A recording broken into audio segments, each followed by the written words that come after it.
In this segment, we will assemble, mount, and adjust the blade holder tool.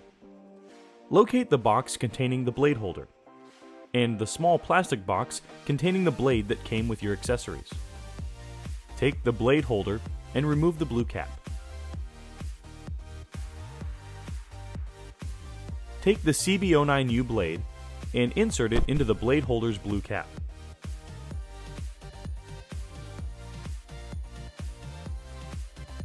Once assembled, don't extend the blade just yet. We'll adjust it later. In fact, for right now, retract the blade by turning the knob counterclockwise a couple of quarter turns.